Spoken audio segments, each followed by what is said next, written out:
시와 찬미 140장 고개 들어 주를 찬양하며 주일 예배를 하나님께 드리겠습니다.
하나님의 영이시니 예배하는 자가 신령과 진정으로 예배할지니라.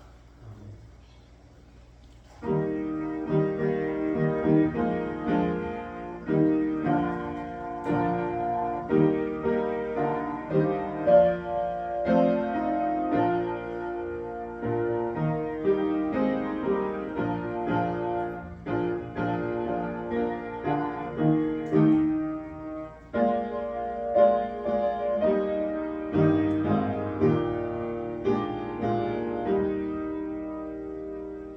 영원히 찬송을 받게 합당하신 주 여호와 우리 아버지 하나님, 그 크신 능력과 사랑을 인하여 영광을 돌립니다.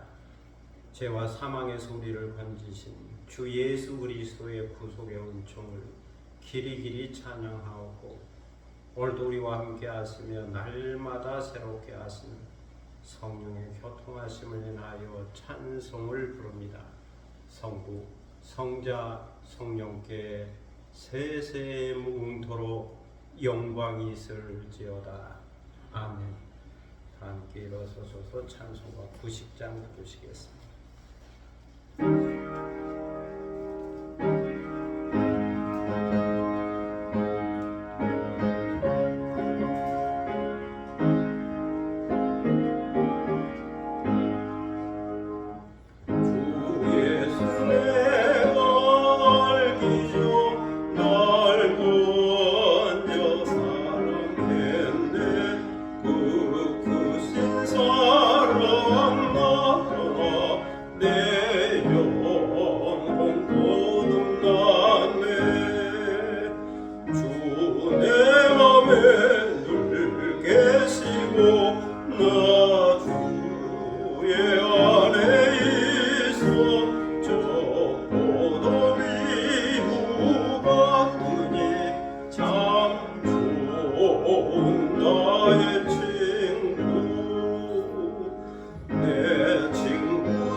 겸비한 마음으로 참회 기도를 하나님께 드리겠습니다. 은혜와 긍휼이 풍성하신 하나님 아버지, 저희들이 무더운 한 주간을 하나님의 은혜 가운데 살다가 성령의 견인하심에 이끌리어 다시 주님 앞에 나왔습니다. 여기까지 인도하여 주시고 건강하게 하시고 평안하게 하셔서 예배 드리게 하시오니 감사를 드립니다. 이제 찬송을 부른 후에 참회하오니 저희들을 불쌍히 여겨주시기를 기도하옵나이다. 하나님 아버지, 저희들은 의의 종이 되고 의의 무기가 되어 믿음의 선한 싸움을 싸워야 한다는 사실을 알고 있습니다. 하나님께 순종하여 거룩함에 이르러야 한다는 사실도 알고 있습니다. 성령을 따라 살면서 성령의 열매를 맺으며 살아야 한다는 사실도 알고 있습니다. 그러나 저희들은 때로 죄의 종이 되었고 불의의 무기가 되었으며 하나님에게 불순종하여 불의한 삶을 살기도 했습니다. 육체의 소욕이 이끄는 대로 불의의 열매를 맺으며 살기도 했습니다. 주님께서 베푸신 은혜에 감사하면서도 때로 그 은혜를 저버리고 원망하고 불평하며 살기도 했습니다. 주님의 말씀에 생명이 있고 영원한 진리가 있다는 사실을 알면서도 진리를 떠나 내 소견에 옳은 대로 행동하며 살기도 했습니다. 하나님 아버지, 저희들은 자유의 복을 누리며 살고 있으면서도 감격과 감사를 잊고 살았음을 고백합니다. 세상의 욕심 때문에 하나님의 나라를 바라보지 못했고 게으름과 나태함 때문에 성령의 은사와 달란트와 재능을 땅에 묻어두거나 잘 활용하지 못했음을 고백합니다. 하나님의 얼굴을 구하지 않았기에 하나님의 능력을 체험할 수 없었고 하나님의 은혜를 사모하지 않았기에 신령한 은사를 경험할 수 없었음을 고백합니다. 또한 저희들은 하나님의 놀랍고 크신 사랑을 받았지만 먼저 사랑하지 못했고 그 많은 용서를 받고 살지만 먼저 용서하며 살지 못했음을 고백합니다. 저희들에게 선을 행할 수 있는 능력이 있고 기회가 주어졌지만 손을 펴서 베풀지 못했음을 고백합니다. 저희들은 하나님의 많은 복을 받았지만 그 복의 의미를 깨닫지 못하여 복이 있는 자로 살지 못했고 복을 유통하며 살지 못했음을 고백합니다. 때로는 교만의 노예가 되어 겸손하지 못했습니다. 때로는 분노의 노예가 되어 온유하지 못했습니다. 때로는 거짓의 노예가 되어 정직하지 못했습니다. 이 시간 이 모든 죄와 허물을 자복하고 회개하오니 저희들을 용서하여 주시고 주님의 보혈로 깨끗하게 씻어 주옵소서. 주의 정직한 영으로 저희들을 새롭게 하여 주시고 자원하는 심령을 회복시켜 주옵소서. 지금은 주님과 나만이 하는 죄를 생각하며 묵묵히 참회의 기도를 계속합니다.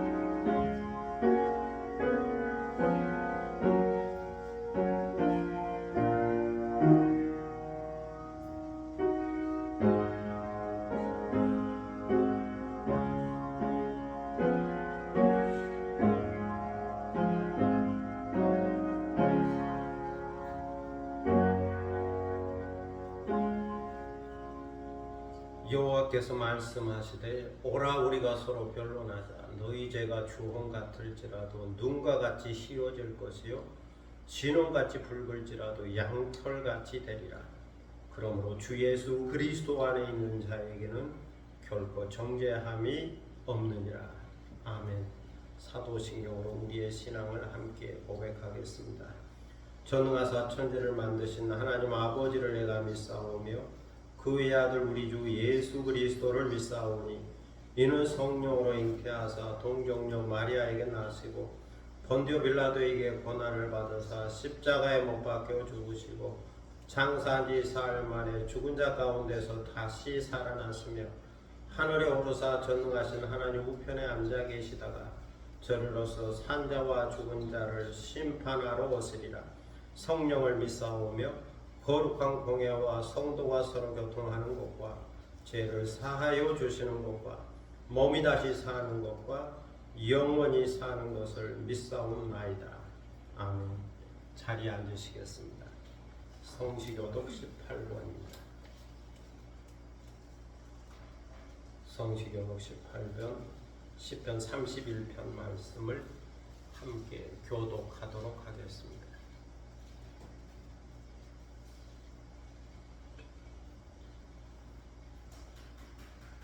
여호와여 내가 죽게 피하오니 나를 영원히 부끄럽게 하지 마시고 주의 공의로 나를 건지소서.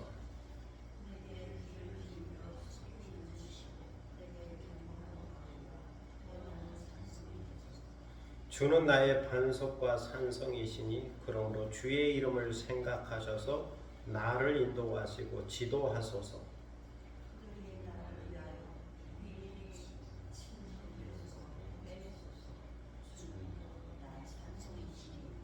내가 나의 영을 주의 손에 부탁하나이다. 진리의 하나님 여호와여 나를 속량하셨나이다.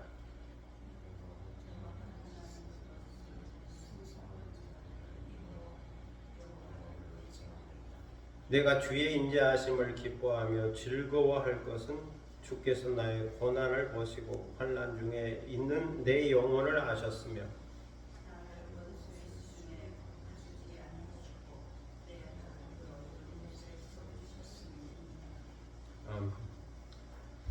찬송가 288장 부르시겠습니다.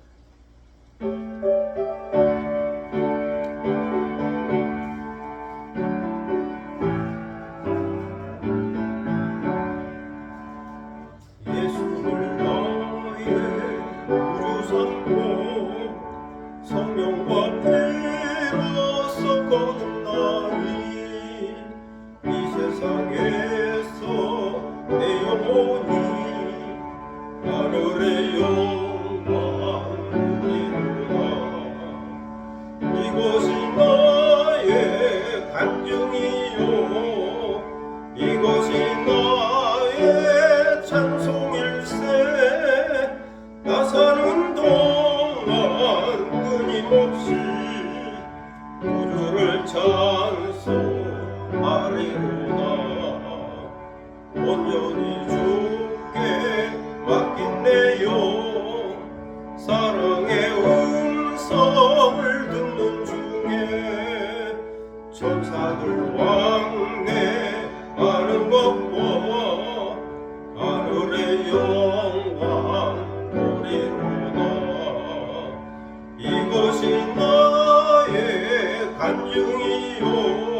나 사는 동안 끊임없이 우주를 찬송하리로다.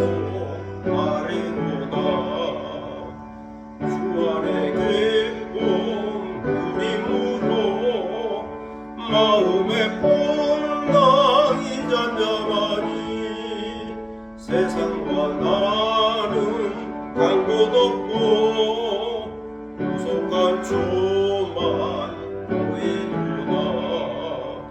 이것이 나의 간증이요 이것이 나의 찬송일세. 나 사는 동안 끊임없이 우주를 찬송하리로다.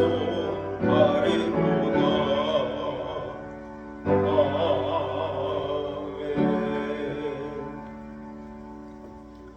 이 시간은 다 함께 기도하는 시간입니다. 오늘 예배를 위하여 기도할 수 있기를 바랍니다. 경건한 마음으로 예배드리고 성령의 임재와 성령의 충만을 받고 말씀을 통하여 깨닫고 새로운 확신을 갖고 변화되는 시간, 거룩한 시간 되기를 위하여 기도할 수 있기를 바랍니다. 교회와 나라와 민족과 선교를 위해서 중보 기도하시고 또 개인적인 기도 제목이 있을 겁니다. 가정과 자녀들과 일터와 산업과 기업과 그리고 새로운 계획과 비전을 놓고 기도하겠습니다. 하나님에 대해 하나님의 방법으로 합력하여 선을 이루고 아름다운 결실이 있기를 위하여 기도하겠습니다. 자기 목소리가 자기 귀에 들릴 정도로 조용히 소리내어 함께 기도하겠습니다. 거룩하시고 존귀하신 아버지 하나님, 네, 감사합니다. 지난 일주일 동안 주께서 건강하게 지켜주시고 이제 평안한 가운데 주님 앞에 나와 경건한 마음으로 예배드리게 하시니 감사합니다. 이 시간 보좌에 앉으신 하나님과 어린 양 예수 그리스도께 영광과 뜻과 정성을 모아야 예배하고 우리 예배를 받으시고 감명하여 주시고 주님께 영광과 존귀와 찬송과 능력을 올려드리는 거룩하고 복된 시간이 되도록 인도하여 주옵소서. 오늘도 주의 성령을 사모하오니 저에게 성령을 부어주옵소서. 성령의 기름을 부어주옵소서. 성령의 외적인 충만과 내적인 충만을 경험하게 하시고 성령의 은사와 또 성령의 열매를 경험하며 살도록 인도하여 주시고 저희의 속사람을 주의 능력으로 더욱 강건케 하여 주셔서 주님께서 우리에게 베푸신 그 놀라운 사랑의 깊이와 넓이와 길이와 높이가 어떠한지를 깨달아 알게 하여 주시고 우리를 부르신 그 부르심의 의미가 무엇이며 우리에게 향하신 하나님의 거룩한 소망이 무엇이며 우리에게 약속된 하나님의 나라의 그 신령한 기업이 어떠한 것인지를 깨달아 아는 저희들이 되게 하시고 믿음의 소망과 그 사랑의 확신을 갖고 살아갈 수 있는 저희가 되게 하여 주옵소서. 또 말씀을 통하여 깨닫게 하시고 말씀을 통하여 새롭게 변화되는 시간 되도록 인도하여 주옵소서.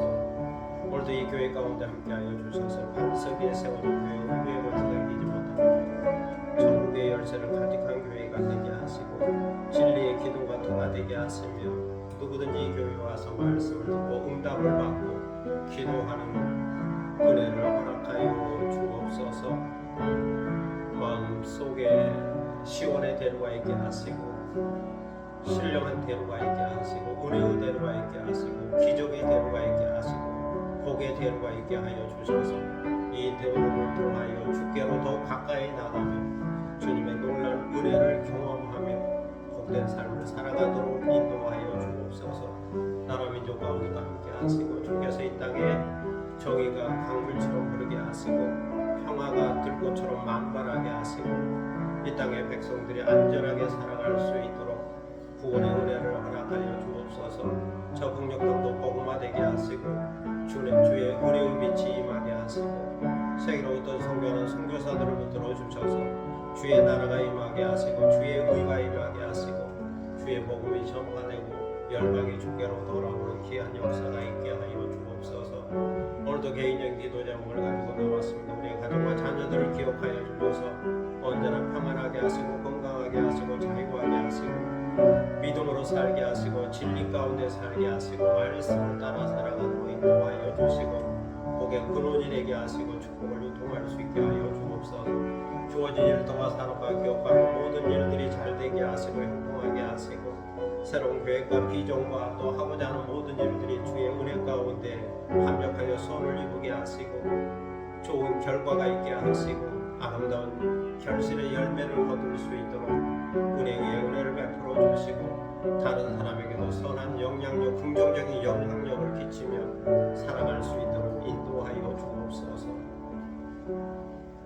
사랑의 아버지 하나님 은혜를 감사합니다. 오늘도 기도하오니 우리의 기도를 들으시고 응답하시고 하나님에 대해 하나님의 방법으로 선하게 역사가 이루어지는 은혜를 허락하여 주옵소서. 이 시간 저희들에게 말씀하여 주옵소서. 저희가 듣기를 원합니다. 사도 바울을 통하여 주신 말씀을 깨닫게 하시고 말씀을 통하여 변화되게 하시고 새로운 확신과 도전을 받게 하시고 말씀이 요구하는 삶을 살아갈 수 있도록 인도하여 주옵소서. 이 시간을 주님께 의탁하오며 예수 그리스도의 이름으로 기도드립니다. 아멘.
하나님 말씀 고린도전서 10장 1절로 7절입니다. 고린도전서 10장 1절로 7절 신약성경 273면 되겠습니다. 고린도전서 10장 1절로 7절입니다. 이 계시의 말씀을 받들어 읽을 때에 살아계시는 하나님의 음성을 듣는 시간이 되시기를 바랍니다. 형제들아 나는 너희가 알지 못하기를 원하지 아니하노니 우리 조상들이 다 구름 아래에 있고 바다 가운데로 지나며 모세에게 속하여 다 구름과 바다에서 세례를 받고 다 같은 신령한 음식을 먹으며 다 같은 신령한 음료를 마셨으니 이는 그들을 따르는 신령한 반석으로부터 마셨음에 그 반석은 곧 그리스도시라. 그러나 그들의 다수를 하나님이 기뻐하지 아니하셨으므로 그들이 광야에서 멸망을 받았느니라. 이러한 일은 우리의 본보기가 되어 우리로 하여금 그들이 악을 즐겨한 것 같이 즐겨하는 자가 되지 않게 하려 함이니 그들 가운데 어떤 사람들과 같이 너희는 우상 숭배하는 자가 되지 말라. 기록된 바 백성이 앉아서 먹고 마시며 일어나서 뛰논다 함과 같으니라. 아멘. 찬양하겠습니다. 시와 찬미 433장 십자가의 길 찬양하겠습니다.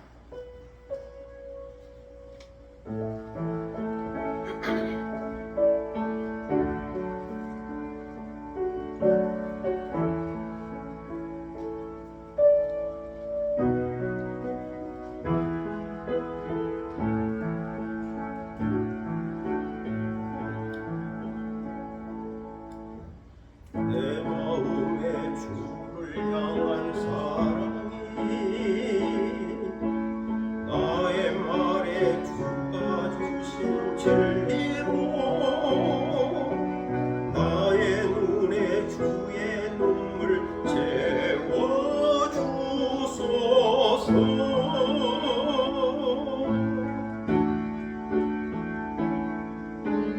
내 입술에 찬양의 향기가 두 손에는 주를 닮은 섬김이 나의 삶에 주의 은총 함께 하소서.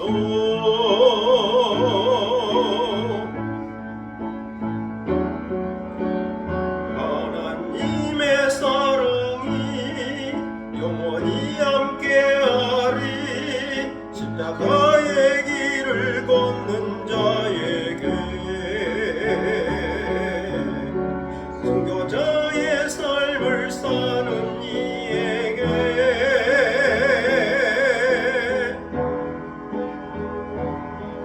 조롱하는 소리와 세상 유혹 속에도 주의 순결한 신부가 되리라. 내 생명 주님께 드리리.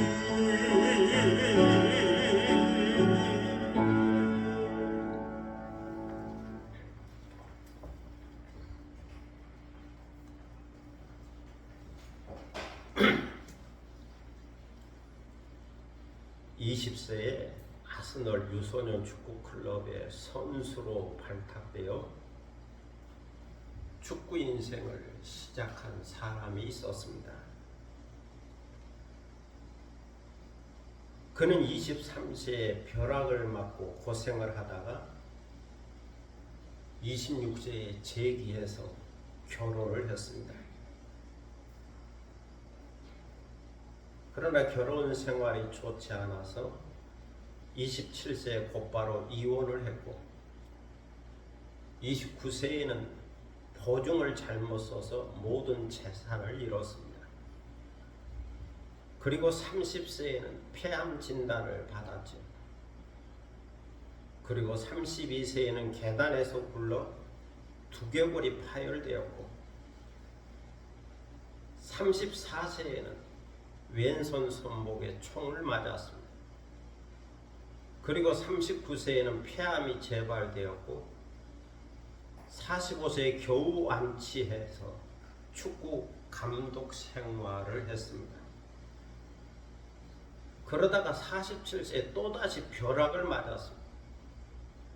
50세에 감독직에서 해고를 당했고 51세에 노숙자 생활을 하다가 52세에 누명을 쓰고 10년형을 선고받아 옥중 생활을 했습니다. 그러다가 62세에 출소하였고 63세에 인쇄공장에 취직을 했습니다. 66세에 인쇄소 사장이 되어서 큰 돈을 벌었고 부자가 되었습니다. 그리고 67세에 그 많은 재산을 사회에 기부하였고 70세에 명예퇴직을 했습니다. 그리고 71세에 다시 재혼을 했고 73세에 영국의 명문 축구 구단인 맨체스터 유나이티드의 구단주가 되었습니다. 박지성 선수가 뛰었던 바로 그 구단이죠. 이 맨체스터 유나이티드의 구단주는 영국인 스티븐 비게라입니다. 어떻게 인생을 이처럼 불행하게 살았을까 생각할 정도로 그 인생에 많은 일들이 있었지만 거기에 굴하지 않고 그런 위기를 기회로 만든 사람이었고 또다시 도전하는 사람이었습니다. 고난 속에서 고난을 극복한 인내의 사람이었죠. 그리고 미래를 바라보고 미래를 꿈꾸는 믿음과 소망의 사람이었습니다. 그래서 이 사람 스티븐 비게라는 다음 세대를 사는 사람들에게 좋은 모델이 되었고 본보기가 되었습니다. 인생은 끝까지 살아봐야 된다. 마지막 골 지점까지 살아봐야 된다. 그때까지 포기하지 말고 도전해야 한다. 뭔가 중요한 본보기가 되고 있습니다. 사도 바울은 오늘 성경에서 본보기를 말씀하고 있습니다. 6절에 보면 이러한 일은 우리의 본보기가 되었다고 말씀합니다. 본보기는 두 종류입니다. 긍정적인 본보기가 있고 부정적인 본보기가 있죠. 좋은 본보기가 있고 좋지 않은 본보기가 있죠. 이런 일은 우리의 본보기가 되었다. 이것은 부정적인 본보기입니다. 앞에서 말한 스티븐 비게라는 좋은 본보기죠. 그런데 오늘 성경에서 이야기하고 있는 본보기는 부정적인 본보기입니다. 부정적인 본보기를 보고 교훈을 얻으라고 하는 말씀입니다. 그래서 사도 바울은 고린도 교회의 형제들에게 나는 너희가 이것을 알기 원한다라고 말씀하고 있습니다. 나는 너희가 알지 못하기를 원하지 않는다. 알기를 원한다. 알기를 원한다. 그러면 사도 바울은 무엇을 알게 되기를 원한 걸까요? 그것은 출애굽 시대에 살았던 우리 조상들이 다 구름 아래에 있었다고 하는 것을, 바다 가운데로 지났다고 하는 것을, 모세에게 속하여 다 구름과 바다에서 세례받았다는 것을, 광야에서 다 같은 신령한 음식을 먹으며 다 같은 신령한 음료를 마셨다는 것을, 그럼에도 불구하고 그들이 광야에서 멸망받았다는 것을 알게 되기를 원한다는 겁니다. 그러면 그때 출애굽하고 광야 생활을 했던 이스라엘 자손들에게는 어떤 일이 있었던 걸까요? 그리고 그 일에는 어떤 계시적 의미가 담겨져 있었던 걸까요? 첫째로 출애굽의 조상들은 구름 아래에 있었다라고 말씀합니다. 그들은 구름 아래에 있었다. 출애굽기 13장 21절로 22절에 보면 이것을 말씀하고 있습니다. 여호와께서 그들 앞에서 가시며 낮에는 구름 기둥으로 그들의 길을 인도하시고 밤에는 불 기둥을 그들에게 비추시고 낮이나 밤이나 진행하게 하시니 낮에는 구름 기둥 밤에는 불 기둥이 백성 앞에서 떠나지 아니하니라. 이스라엘 자손들은 애굽에 내린 10가지 재앙을 경험했죠. 그리고 죽음과 구원이 있는 6월절 밤을 보내고 남셋을 떠나 숲곳에 이르렀습니다. 단 한 번도 경험해보지 못한 출애굽의 여정을 시작했죠. 그런데 하나님의 이스라엘 자손을 블레셋 사람들이 살고 있는 땅으로 인도하지 않으셨습니다. 북서쪽 지중해 해변길로 올라가면 금방 가나안 땅으로 갈 수 있는 지름길인데도 하나님은 그 지름길로 블레셋 길로 인도하지 않으셨습니다. 왜냐하면 블레셋 길로 가면 블레셋과 싸움을 하고 전쟁을 해야 했기 때문입니다. 블레셋 사람들이 그냥 지나가도록 허락하지 않을 것이기 때문에 반드시 전쟁을 거치고야 지나갈 수 있는 겁니다. 그런데 아직 군대 조직이 없는 오합지졸인 이스라엘 자손들이 서둘러 나가다가 블레셋과 싸움을 하게 되면 그 백성들이 전쟁을 두려워하여 다시 애굽으로 돌아가려고 할 겁니다. 그것을 아셨기 때문에 블레셋 길, 지름길로 인도하지 않으셨죠.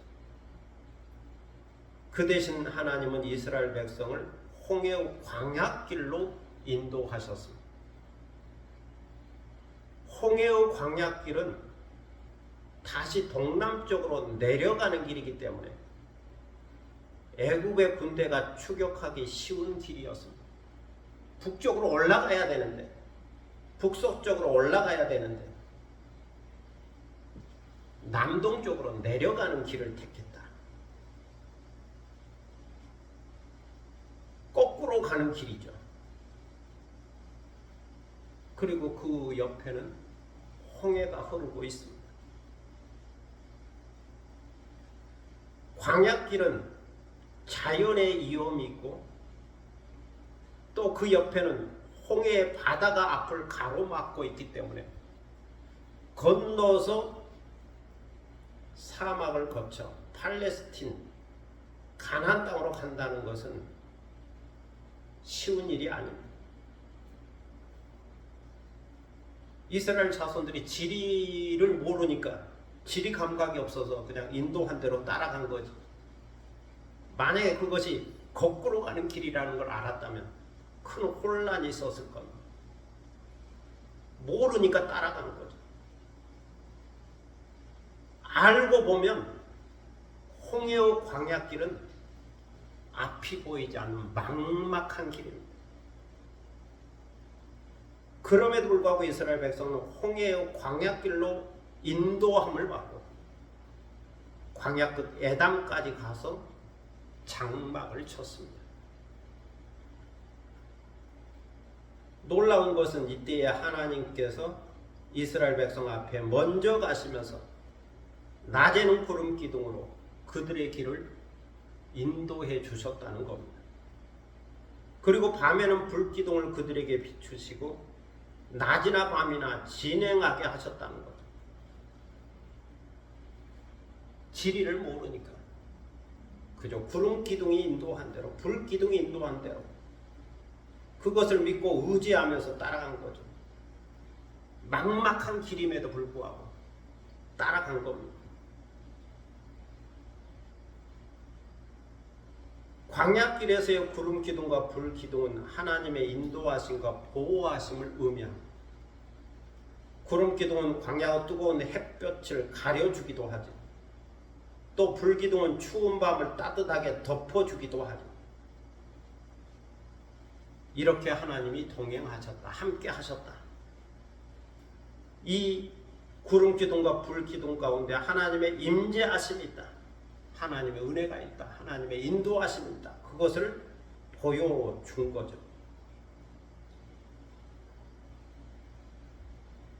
블레셋의 지름길은 전쟁이 있는 길이지만 광야와 홍해 길은 하나님의 이적과 표적과 능력이 있어야만이 갈 수 있는 길입니다. 앞이 꽉 막힌 길이지만 하나님의 이적만 있으면 얼마든지 통과할 수 있는 길이죠. 이스라엘 백성들에게는 우회하더라도, 거꾸로 돌아가더라도 하나님의 이적과 능력을 믿고 순종하는 법을 배워야 한다는 겁니다. 이것을 훈련하도록, 배우도록 이 길을 택한 거죠. 그래서 홍해의 광야길은 은혜의 길이요, 훈련의 길입니다. 더 많은 하나님의 사랑과 능력과 이적과 기적을 체험할 수 있는 길이죠. 믿으면 하나님의 능력을 경험할 수 있는 길입니다. 출애굽기 40장 34절로 38절에 보면 이제 출애굽기를 마치면서 구름 기둥과 불 기둥을 다시 말씀하고 있습니다. 구름이 해막에 덮이고 여호와의 영광이 성막에 충만하며 모세가 해막에 들어갈 수 없었으나 이는 구름이 해막 위에 덮이고 여호와의 영광이 성막에 충만함이었으며 구름이 성막 위에서 떠오를 때에는 이스라엘 자손이 그 모든 행진하는 길에 앞으로 나가고 구름이 떠오르지 않을 때에는 떠오르는 날까지 나아가지 아니하였으며 낮에는 여호와의 구름이 성막 위에 있고 밤에는 불이 그 구름 가운데 있음을 이스라엘의 온 족속이 그 모든 행진하는 길에서 그들의 눈으로 보았더라. 오늘 성경에서 사도 바울은 출애굽한 우리 조상들이 모두 다 구름 아래에 있었다고 하는 것을 너희가 알아야 하겠다라고 말씀하고 있습니다. 구름 아래에 있었다. 구름 기둥 아래, 불 기둥 아래, 불 기둥 가운데 있었다. 이것은 하나님의 은혜 아래에 있었고 하나님의 이적과 능력과 기적 아래에 있었다는 것을 의미하죠. 하나님의 그늘과 보호와 지키심과 인도하심 아래에 있었다. 하나님의 거룩한 임재와 영광과 함께 하신 가운데 있었다. 하나님이 그렇게 구름 기둥과 불 기둥으로 인도하셨다. 그것을 알아야 하겠다는 겁니다. 오늘 교회 시대에 살고 있는 하나님의 자녀들에게 있어서 하나님의 구름 기둥은 예수 그리스도의 복음과 진리의 말씀을 상징합니다. 그리고 하나님의 불 기둥은 보혜사 성령을 상징합니다. 그러므로 오늘을 사는 하나님의 자녀들은 예수 그리스도의 복음과 성령의 인도를 따라 믿음의 길을 계속 가야 합니다. 그리하면 거기서 하나님의 능력과 기적과 이적을 체험하게 되는 거죠. 둘째로 출애굽한 우리 조상들이 바다 가운데로 지났다라고 말씀합니다. 바다 가운데 지났다. 모세에게 속하여 다 구름과 바다에서 세례를 받았다고 말씀합니다. 바다에서 세례를 받았다. 그것을 알아야 한다. 여기서 말씀하고 있는 바다는 홍해를 가리키고 있습니다. 이스라엘 백성들이 진행하여 바다와 믹돌 사이에 비하이롯 곁 바닷가에 장막을 쳤죠. 남동쪽으로 내려오다가 홍해 바닷가에 장막을 쳤습니다. 하나님의 인도하심을 받고 그저 여기까지 따라왔는데 뒤에는 애굽의 군대가 계속 추격해 오고 있고 앞에는 홍해가 가로막고 있습니다. 진퇴양난이었죠. 절대절명이었죠. 사방이 꽉 막힌 상황이었죠.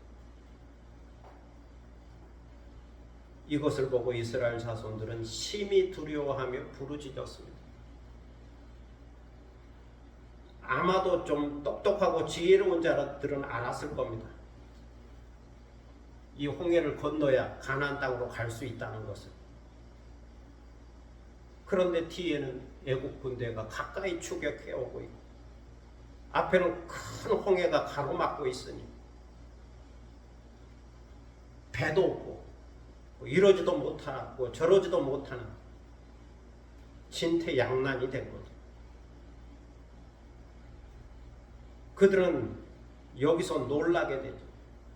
그 놀람은 불안으로, 불안은 두려움으로, 두려움은 혼란으로, 혼란은 불신으로, 불신으로는 원망으로 나타났습니다. 그때 이스라엘 자손들은 하나님을 원망하고 모세를 원망하기 시작했죠. 아니 애굽에 매장지가 없어서 당신이 우리를 이끌어내어 이 광야에서 죽게 하느냐? 어째 당신이 우리를 애굽에서 이끌어내어 우리에게 이같이 하느냐? 우리에게 애굽에서 당신에게 말한 것이 이것이 아니냐? 우리를 그냥 내버려두라. 우리가 애굽 사람을 섬길 것이라고 말하지 않더냐. 비록 종이지만 애굽 사람을 섬기는 것이 광야에서 죽는 것보다 낫겠다. 어떻게 우리로 하여금 여기서 죽게 하려고 여기까지 데리고 왔느냐. 모세를 원망한 거죠. 이스라엘 자손들은 그들에게 닥친 위기 상황 속에서 하나님의 경륜과 섭리와 역사하심을 바라보는 영적인 통찰력이 없어요. 하나님의 능력을 향한 믿음이 부족했지. 그래서 다 죽게 되었다고 모세를 원망하고 불평했습니다. 이때 모세가 두려워 떨면서 원망하는 백성들에게 말했죠. 너희는 두려워 말고 가만히 서서 여호와께서 오늘날 너희를 위하여 행하시는 구원을 보라. 너희가 오늘 본 애굽 사람을 영원히 다시 보지 아니하리라. 여호와께서 너희를 위하여 싸우시리니 너희는 가만히 있을지니라. 가만히 있어라. 하나님께서 일하실 거다. 하나님께서 구원하실 거다. 그냥 가만히 침묵하고 믿음으로 하나님께서 어떤 일을 행하시는지를 보라. 그런 말씀이죠. 그때 여호와께서 모세에게 말씀하셨습니다. 모세야, 지팡이를 들고 손을 바다 위로 내밀어 그것으로 갈라지게 하라. 이스라엘 자손이 바다 가운데서 마른 땅으로 행하리라. 하나님의 말씀 앞에 모세가 믿음으로 순종했더니 바다가 갈라져 길을 내고 물이 좌우로 벽을 이루었습니다. 놀라운 기적, 이적이 일어난 거죠. 물이 갈라져서 좌우로 벽이 되었다. 바닷길이 열렸다.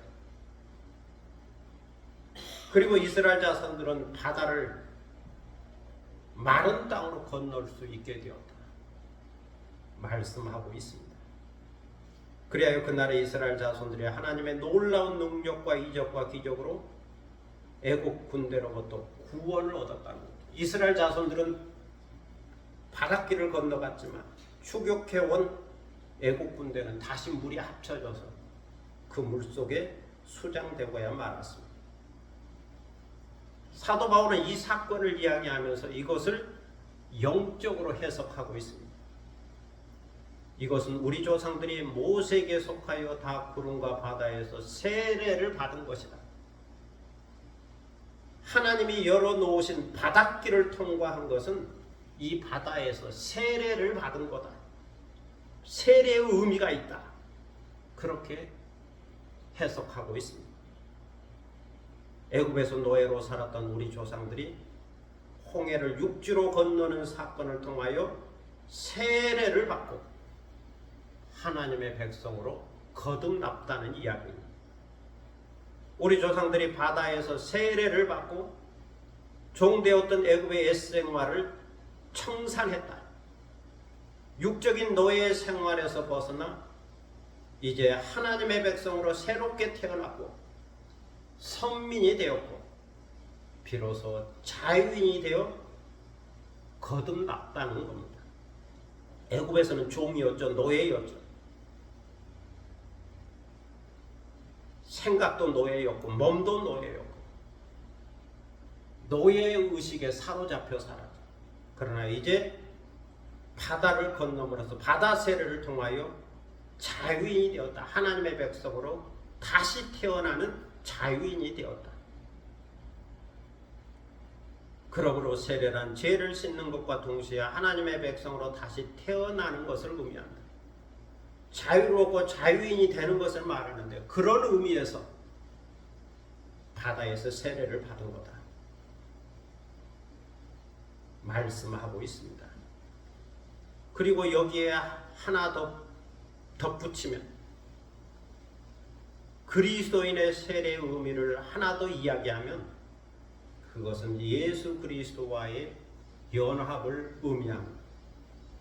예수 그리스도께서 우리 죄를 위하여 십자가에 달리신 것처럼 우리는 죄에 대하여 죽고 예수 그리스도께서 우리 의를 위하여 다시 살아나신 것 같이 우리는 의에 대하여 다시 살게 되는데 이것이 세례의 의미입니다. 이렇게 예수 그리스도의 죽으심과 부활에 참여하고 연합하는 것이 세례다. 그러므로 출애굽한 이스라엘 자손들이 홍해에서 세례를 받은 것처럼 우리는 예수 그리스도의 이름으로 세례를 받고 물과 성령으로 거듭나게 된다는 겁니다. 영적으로 다시 태어나서 하나님의 자녀가 되고 진리이신 예수 그리스도 안에서 자유함을 얻게 된다는 겁니다. 이스라엘 자손들에게는 홍해 사건이 하나님의 이적이요 표적이요 기적이요 능력이었다면 오늘 사는 우리에게는 예수 그리스도의 십자가와 부활이 하나님의 이적이요 표적이요 기적이요 능력이라는 겁니다. 그래서 홍해 바다를 통과한 것은 세례의 의미가 있다. 너희 조상들이 바다에서 세례를 받았다. 그것을 알아야 하겠다라고 말씀합니다.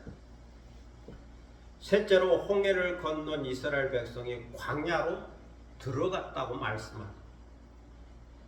이스라엘 백성들은 홍해를 건너는 바다 세례를 통하여 구원을 받았습니다. 자유를 얻었습니다. 그런 다음 자유인으로 하나님의 백성으로 이제 광야로 들어갔습니다. 광야는 두렵고 떨리는 곳입니다. 자연이니까 위험이 있죠. 자유인이 되었지만 두렵고 떨리는 광야 생활을 해야 가나안 땅, 약속의 땅, 젖과 꿀이 흐르는 땅으로 가기 위해서는 두렵고 떨리는 광야 생활을 해야 되죠.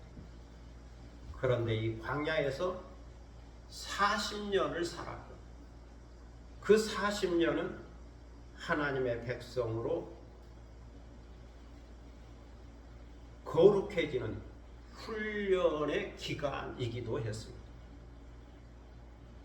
그래서 이스라엘 자손들은 40년 동안 광야에서 하나님의 자녀로서 구원받은 하나님의 백성으로서 선민으로서 훈련을 받게 됩니다. 두렵고 떨리는 광야는 훈련의 기간이다. 그래서 이 광야에는 시험이 있습니다. 유혹이 있습니다. 시련이 있습니다. 그 모든 것이 훈련 과정입니다. 믿음과 순종을 위한 훈련 과정이죠.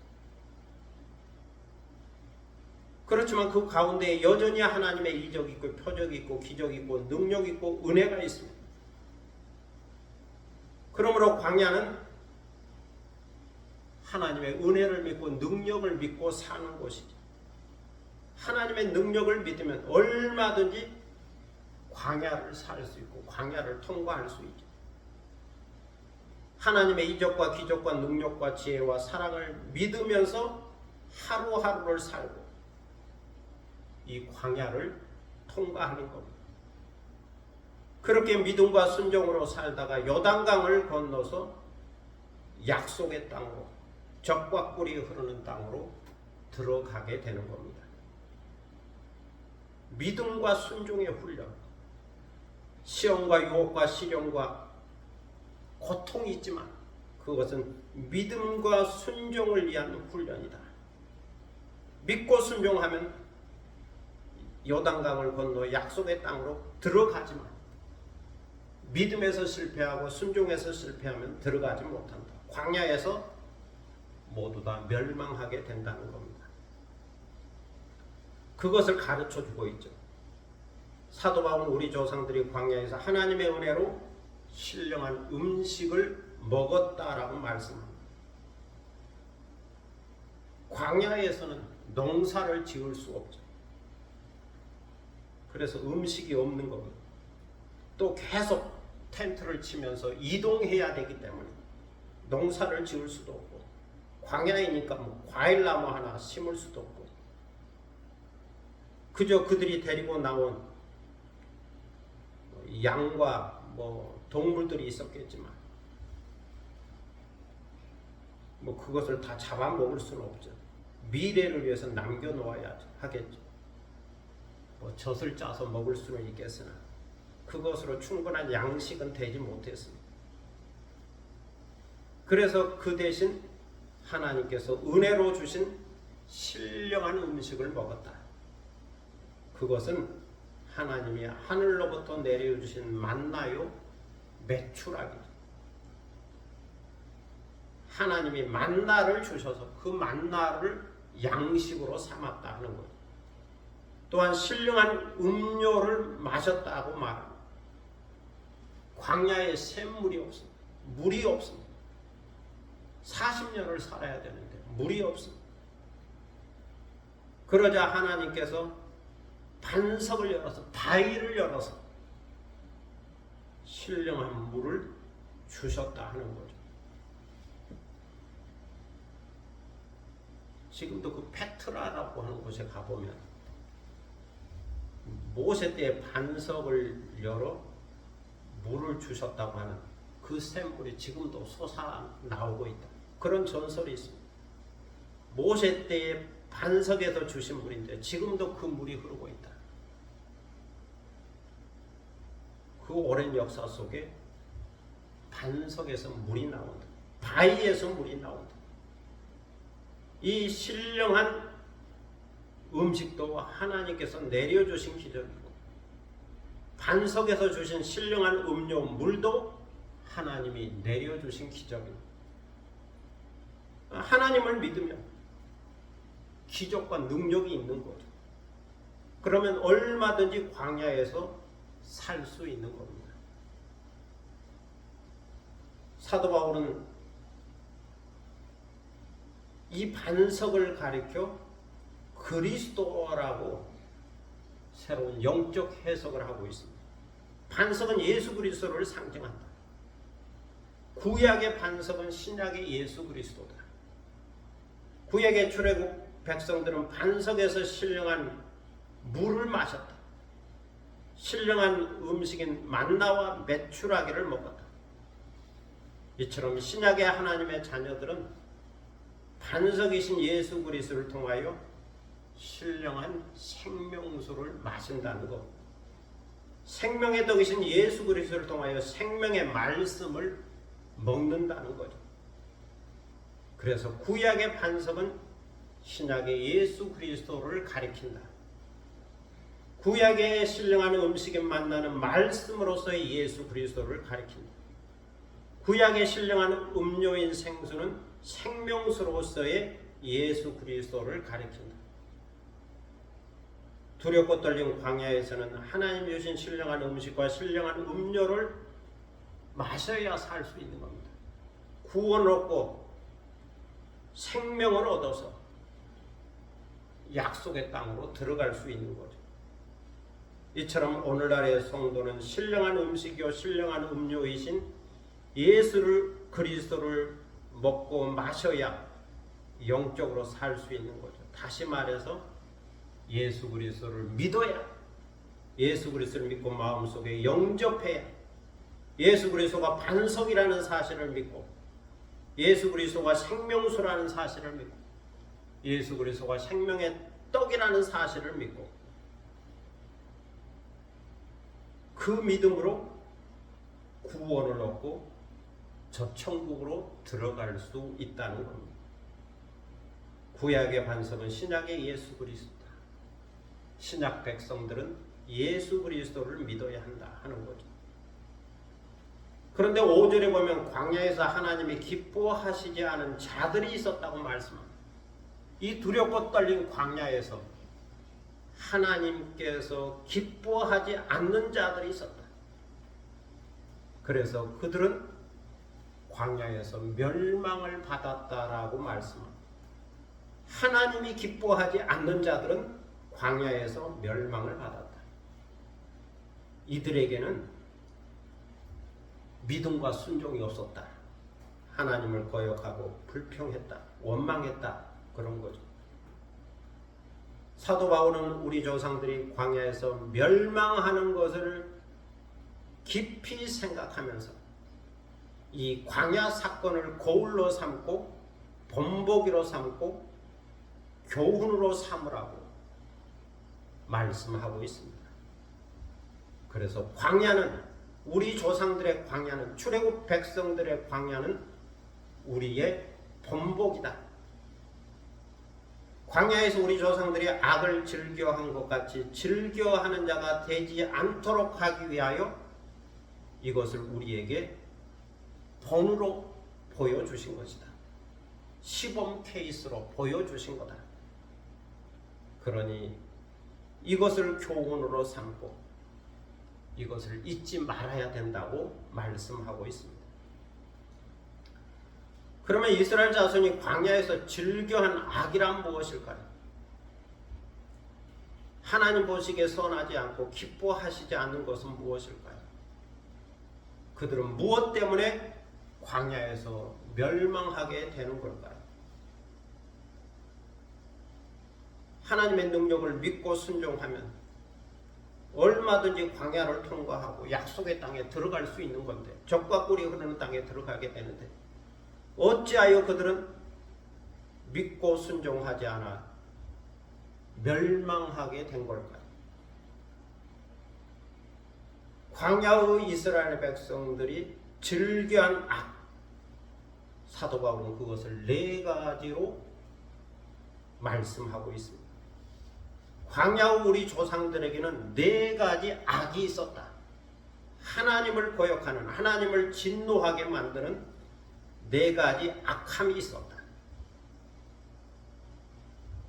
그 중에 하나가 우상숭배였다라고 말합니다. 출애굽기 32장에 보면 이스라엘 자손들은 송아지 우상을 만들어 놓고 이것이 너희를 애굽에서 인도하여 낸 여호와라고 말했습니다.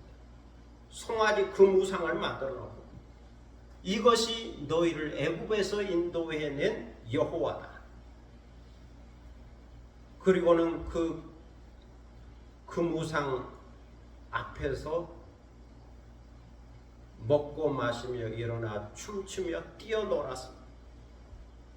이것을 보시고 하나님이 진노하셨고 그날에 3,000명 정도가 죽임을 당했습니다.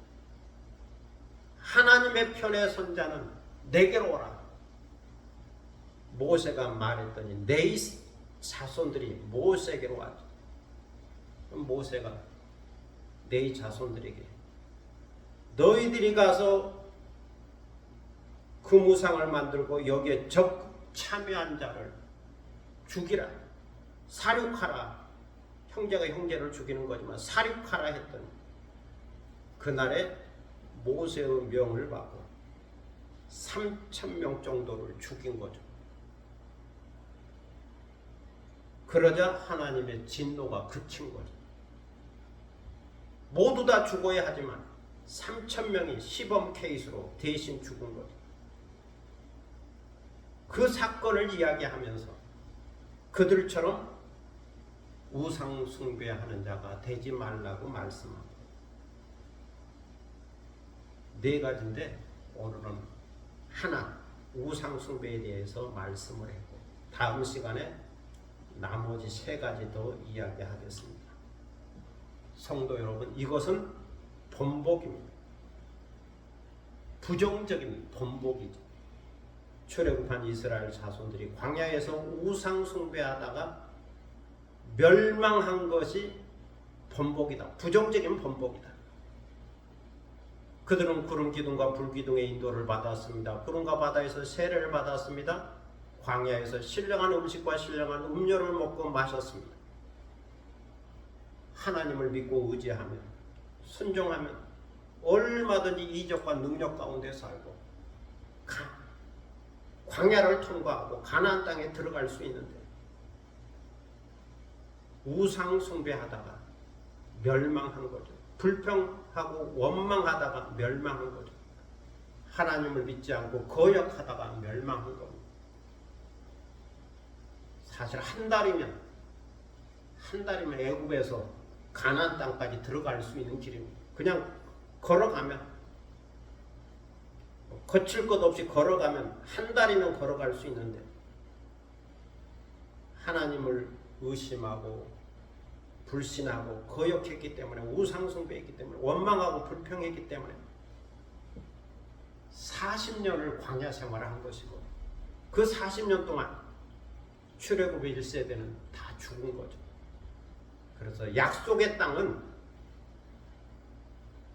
출애굽 2세대가 들어간 겁니다. 출애굽 1세대는 광야에서 다 죽고, 여호수아와 갈렙의 인도로 출애굽 2세대 어린아이들, 출애굽할 때 20세 이하, 그리고 광야 길에서 새롭게 태어난 자들, 그들만이, 출애굽 2세대만이 약속의 땅에 들어가게 됩니다. 나머지는 40년 동안 다 멸망한 거죠. 이것을 깊이 생각해 보면 역사 속에는 많은 번복이가 있습니다. 자연 속에는 많은 번복이가 있습니다. 성경 속에는 많은 번복이가 있습니다. 좋은 번복이도 있고 나쁜 번복, 긍정적인 번복이도 있고 부정적인 번복이가 있습니다. 중요한 것은 어떠한 자세로, 어떠한 선택을 하면서 내 삶에 좋은 번복이로 삼고 사느냐 하는 거죠. 신령한 반석이신 예수 그리스도, 십자가에 달리시고 부활하신 예수 그리스도, 믿음의 뒤에 온전하게 하시는 예수 그리스도를 본으로 삼고 따라간다면 멸망하지 않고 구원을 얻게 될 겁니다. 모세를 본으로 삼고 여호수아와 갈렙을 본으로 삼는다면 얼마든지 약속의 땅에 들어갈 수 있는 거죠. 사도 바울을 본으로 삼는다면 얼마든지 저 천국에 들어갈 수 있는 겁니다. 오늘도 이렇게 깨닫고 신령한 반석이신 예수 그리스도를 본보기로 삼고 오직 믿음과 순종으로 인도와 보호를 받고 약속된 땅 천국으로 가는 여러분이 되시기를 축복합니다. 기도하겠습니다. 사랑의 아버지 하나님, 오늘 사도 바울이 너희들은 알기를 원한다, 출애굽한 이스라엘 백성들의 상황을 이야기하면서 알기를 원한다 말씀하고 있습니다. 그들은 구름 기둥의 인도를 받았습니다. 그들은 바다에서 세례를 받았습니다. 그리고 광야에서 만나와 메추라기, 그리고 반석에서 물을 얻었습니다. 이 모든 것은 하나님의 능력이요, 기적이요, 역사요, 은혜요, 함께 하심이었습니다. 그러므로 믿고 순종하면 넉넉히 광야를 통과하고 약속의 땅, 젖과 꿀이 흐르는 땅에 들어갈 수 있었지만 그들은 이 믿음을 잃었기에, 순종을 잃었기에 하나님을 거역하고 때로는 불평하고 원망하고 때로는 우상 숭배했기에 40년 생활을 해야 했고 광야에서 멸망을 받을 수밖에 없었습니다. 그래서 이 사건을 이야기하면서 이것은 우리에게 본이 되기에, 본보기로 삼기 하여 그렇게 하신 거다. 그러니 광야 사건을 본보기로 삼고 교훈을 얻으라. 이 사건을 잊지 말라. 교훈하는 귀한 가르침을 들었습니다. 그러면서 구름 기둥은 예수 그리스도요, 바다에서 세례받는 것도 예수 그리스도의 이름으로 세례받는 것이요, 반석은 예수 그리스도다. 이 사건을 통하여 예수 그리스도를 발견하고 예수 그리스도를 바라보고 예수 그리스도를 본보기로 삼고 따라간다면 문제없이 저 천국으로 갈 수 있다, 구원 얻을 수 있다, 이렇게 가르쳐주고 있습니다. 그러므로 광야 사건을 통하여 예수 그리스도를 만나고 광야 사건을 통하여 예수 그리스도를 바라볼 수 있는 저희가 되게 하시고, 구름 기둥이나 홍해 사건을 통하여서도 예수 그리스도를 깊이 묵상하는 저희들이 되게 하여 주시고, 예수 그리스도를 따라 예수 그리스도의 길로 가는 저희들이 되게 하여 주옵소서. 오직 믿음과 순종으로 나아가게 하시고 이 길이 진리의 길이요, 자유의 길이요, 복된 길이 되도록 인도하여 주옵소서. 감사드리며 예수 그리스도의 이름으로 기도드립니다. 아멘. 찬송가 413장 부르시겠습니다.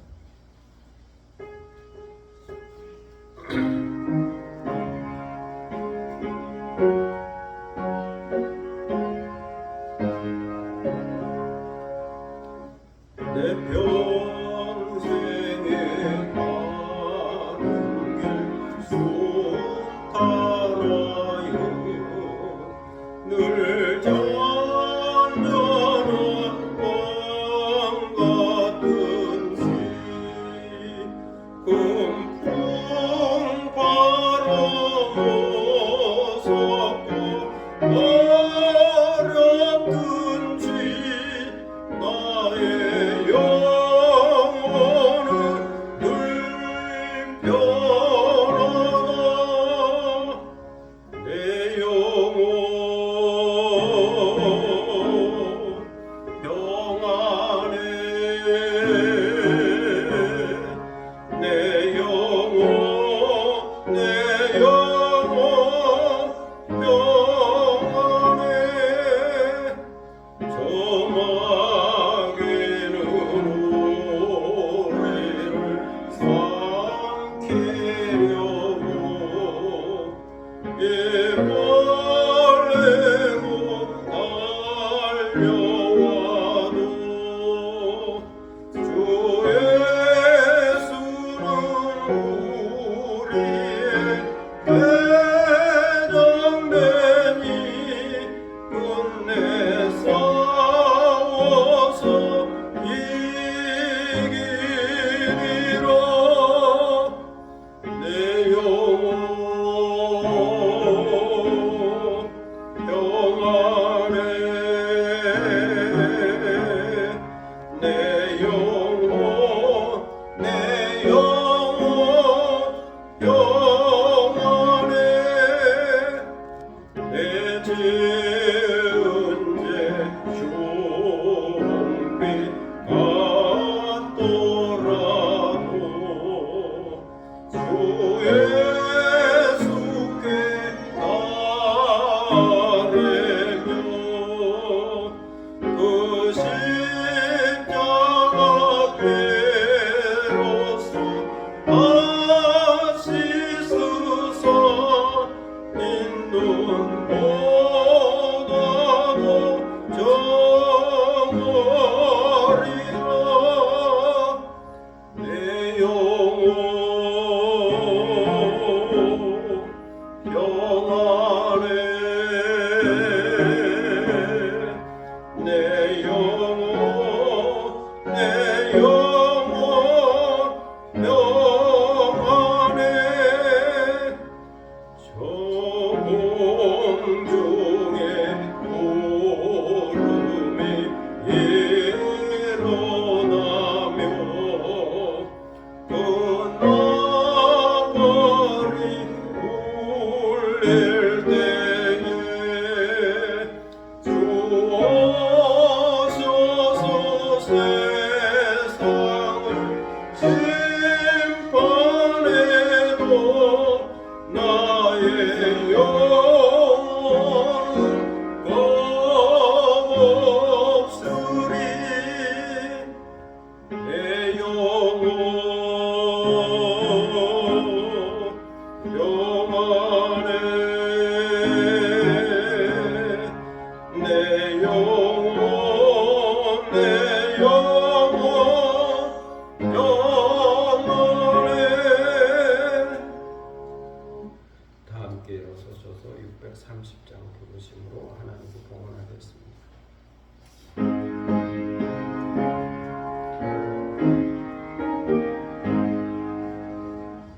진리와 생명 되신 주, 이 몸을 바치옵니다.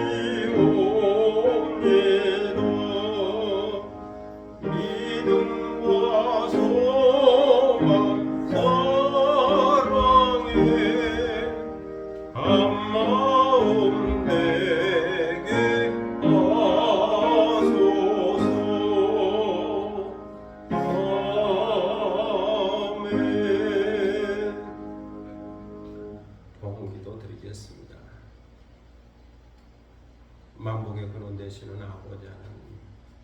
은혜를 감사합니다. 복 주심하고 약속한 거룩한 주일을 맞이하여 복 주시기 하여 주의 성소에 인도하시고 경건한 마음으로 예배드리게 하시오니 감사를 드립니다. 주님 앞에 나올 때 빈손 들고 나오지 않게 하시고 귀한 예물을 정성껏 준비하였다가 드리게 하시오니 감사를 드립니다. 주일원금을 드립니다. 11조금을 드립니다. 감상금을 드립니다. 우리 마음의 뜻과 정성을 모아 이 예물을 드립니다. 이 예물 가운데 우리의 믿음과 사랑의 고백, 충성의 고백이 있습니다. 우리 마음속에 간절한 소원과 기대와 기도 제목이 있습니다. 이 모든 마음을 모아 주께 이 예물을 드리오니 주께서 받으시고 흠양하여 주시며 주님 앞에 올려드린 향기로운 예물이 되게 하시고 오늘 드린 예배를 더욱더 아름답게 하고 빛나게 하고 값지게 하고 가치가 있게 하는 예물이 되게 하여 주옵소서. 드리는 손길을 기억하셔서 하늘의 복과 땅의 복을 더하시고 언제나 영적으로 육적으로 부족함이 없게 하시고 이 땅을 사는 동안 믿음과 순종으로 훈련받아 하나님의 능력을 경험하며 살게 하시고 이 땅을 통과하여 저 천국으로 인도함을 받는 복된 생이 되게 하여 주옵소서. 항상 우리 생애에 감사와 기쁨과 소망으로 충만하도록 은혜를 더하여 주옵소서. 하나님의 능력과 이적과 기적을 경험하며 살게 하여 주옵소서. 감사드리며 예수 그리스도의 이름으로 공헌기도 드립니다. 아멘. 자리에 앉으시겠습니다.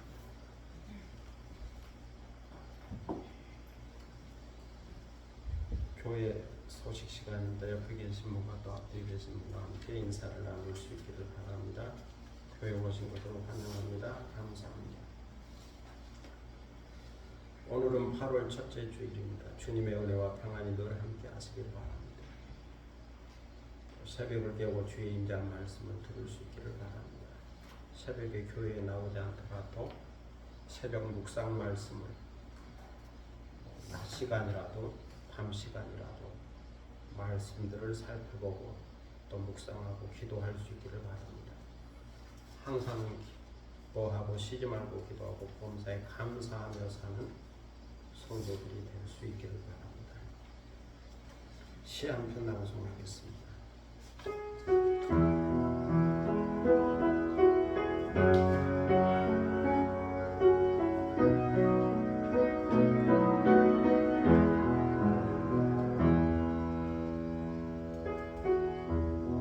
여름은 매미처럼 뜨겁다. 새벽을 깨우며 사랑하는 자를 부르는 열정의 몸부림. 몸통은 작지만 그렇게 작지만은 않은 커다란 사랑의 울림이다. 여름 한철 자신 닮은 생명을 다음 세대에 이어주기 위하여 땅속에서 일어나 밝은 세상 저 높은 곳을 향하여 올라간다. 날개를 쭉 펴고 바람결이 품은 향기를 따라 푸른 숲을 비행하다가 여럿이서 나뭇가지 하나씩 부여잡고 배를 떨면서 합창을 한다. 어둠이 내리면 사랑하는 자를 위하여 달빛 세레나데를 연주하듯이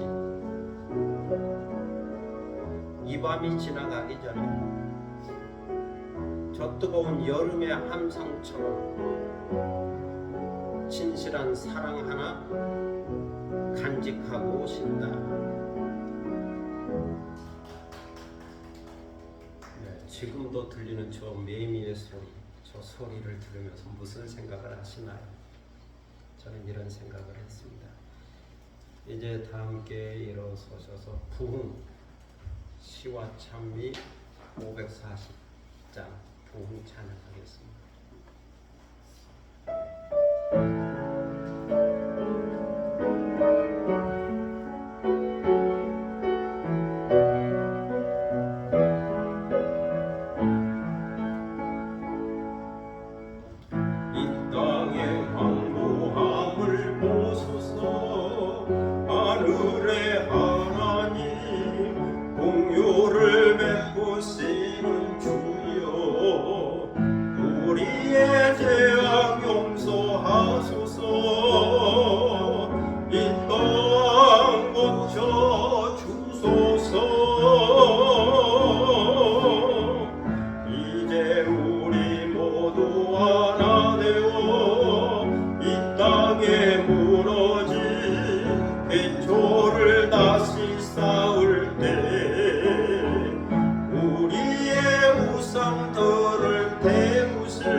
성령의 불림하소서 부흥의 불길 타오르게 하소서 진리의 말씀이 땅 새롭게 하소서 은혜의 강물 흐르게 하소서 성령의 바람 이제 불어와 오 주의 영광 가득한 새날 주소서 오 주님 나라 이 땅에 임하소서 부흥의 불길 타오르게 하소서 진리의 말씀이 땅 새롭게 하소서 은혜의 강물 흐르게 하소서 성령의 바람 이제 불어와 오 주의 영광 새날 주소서 오 주님 나라 이 땅에 임하소서 임하소서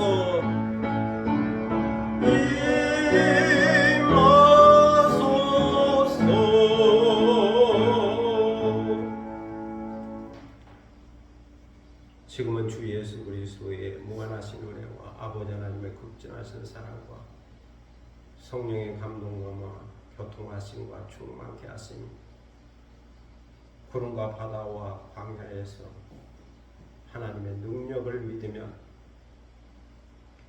가나안 땅에 들어갈 수 있지만 그 능력을 믿지 못하고 불신하고 거역하여 우상 숭배하면 광야에서 멸망한다.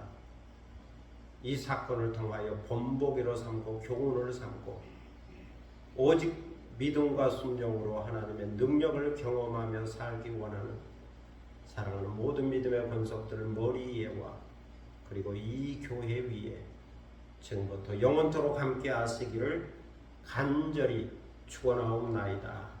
아멘.